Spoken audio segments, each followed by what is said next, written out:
There is huge uncertainty around the future of travel demand, and I think particularly at this point in time, there are a lot of things going on that we just don't know how it's going to play out. Now, one of the things we are pretty sure about is that it is going to involve cars, and if you look around the world, we are going to see an increase in auto ownership and auto use. And of course, we worry about this for a variety of reasons.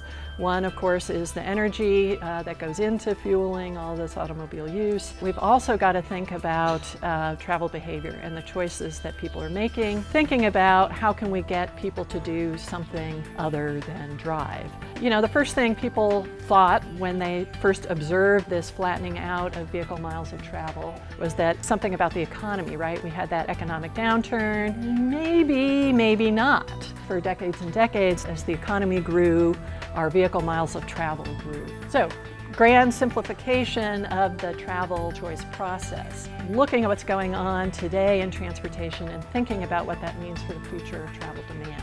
How many of you have used Uber or Lyft? Some of these services are working on versions that would be more about sharing rides. Even if we're not going to exactly the same place, we might spend at least some of our ride together in the car to make things more efficient. Owning a car doesn't seem to be that important to millennials.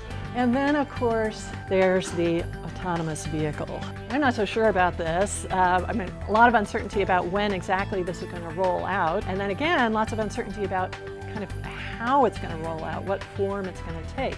Are we all going to individually own an autonomous vehicle? If I work in downtown San Francisco where parking is really expensive, does my car drive me there and then go home to park and then come back and get me? Does Uber become Uber without drivers? So again, how the service evolves here, really big implications with this driving problem we have. We've got to stop doing it the old way, which was all about making it easier to drive, focusing on mobility, focusing on level of service, and instead think about transportation in a different way. Focus on accessibility, make it easier for people not to have to drive. It's really thinking about transportation investments and policy in a new way.